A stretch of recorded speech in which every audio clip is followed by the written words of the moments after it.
Welcome everybody to Young Composer Reacts to Iron Maiden, The Writing on the Wall. Look, you guys know I don't have the best camera. Imagine if it was 10 times worse though. Yeah, I used the wrong setting. Let's just say that the audio and the video of this video are about the same size. I tried to fix it, I tried to upscale it with AI, throwing it a little clip at the end for the fun, but it didn't work. It's really bad. Enjoy.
Wow, every time we get into something, I don't know, something I really fuck with, I get self-conscious when I pause it, but I do have to talk about it. So my experience with Iron Maiden is like I've not listened to much of their stuff at all, but I'm in love with the song Fear of the Dark. And it's a song I used to listen to, and I would listen to this live version that they did somewhere in South America that was just nuts.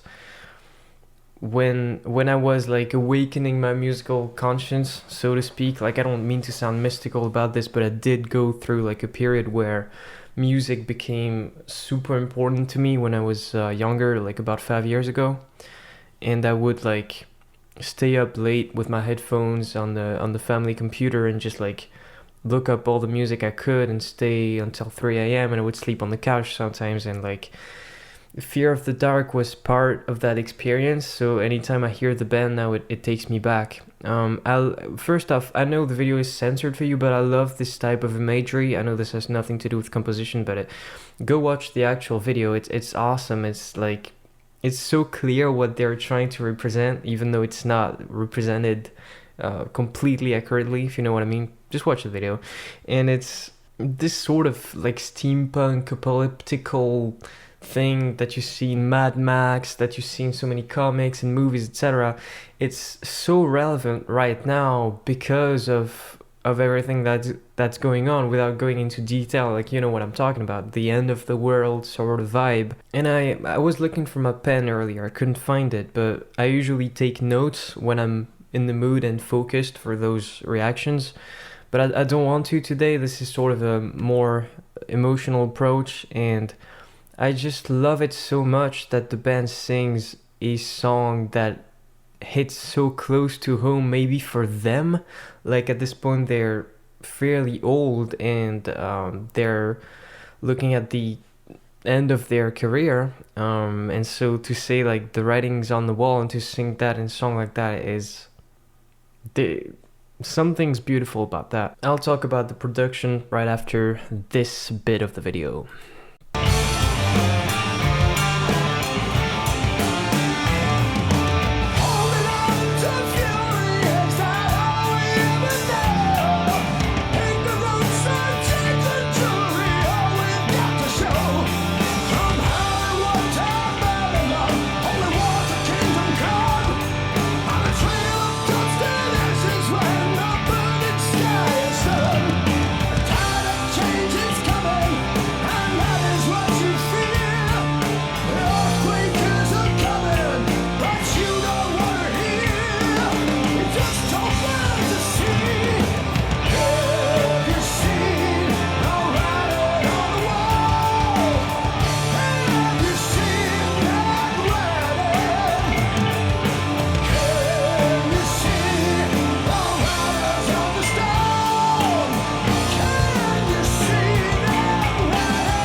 Okay, we're about to get into a guitar solo here. Let's talk about the production. So I talked about that in my other video I did about metal, which was about the band Death. There's a metal sound, right? There's a way you produce metal that makes it sound sort of raw sometimes, sort of really different from pop, where the vocals are in your face, etc. And this sounds like an old way of producing metal, like the way they did it in the 80s and 90s. Even though it's you can tell that it's modern, there's some things about it that don't lie. Like it's more compressed, it's more technically recorded, right? It doesn't sound sloppy at all in the recording as some old recordings may sound. What I mean by that is like the recording is up to the standards of something you could hear in the radio in a completely different genre. You know what I'm talking about? Like Metallica had so much creative freedom to record their stuff that they sometimes took it too far and the production sounded bad. This is not something that like labels really allow anymore. So even if you hear a song on the radio today that you really dislike, the production is usually going to be really good, and I think it's the case for that song as well. The production sounds super professional, that's all I'm trying to say. I talk about this all the time, but there is something that doesn't sound quite professional about the production, and that is the fact that the tempo flows, and I actually love that. They still record stuff live. You can hear it in the drums, and I mean at this point, as I said, the drummer must be like 80. It's crazy the performance that he delivers, and it flows not because he's bad, it flows because he's human and they're not playing to a metronome. And that's, again, you know, that makes me somewhat emotional to think about those guys like still doing what they were doing like 50 years ago at this point. It's just wow. Okay, I had to look that up. Maybe not quite 50 years, but 46 years. Let's rewind it a little bit. So the song starts with an acoustic that is not so common in metal, and it's quickly joined by some electric guitars, and we start building what I believe must be more of a live performance, right? You tend to record those intros with an acoustic guitar like as a separate performance from the rest of what's to come. Like the drummer and the bass player, etc., they don't necessarily need to be like standing in their spot waiting for their part of the song to start when the guitar player records the intro. But yeah, then I think it's pretty much just a live take, and those vocals by Bruce Dickinson sound very on point pitch wise, to the point where, again, it reminds of those modern techniques of recording where maybe you use a little bit of pitch correction, etc. Don't know if they did, don't think they would, but wouldn't be surprised because he sounds really good. So this kind of stuff about like auto-tune and recording to metronome, etc., I could honestly say this about every song. So why am I bringing it up? Well, it's because Iron Maiden is an old band, and it's super interesting to see how those bands evolve as, music nowadays sounds nothing like it did 30 years ago. So how does an old band do it? Well, so far this seemed to do it pretty much the same way they did dozens of years ago.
Dude, oh my god.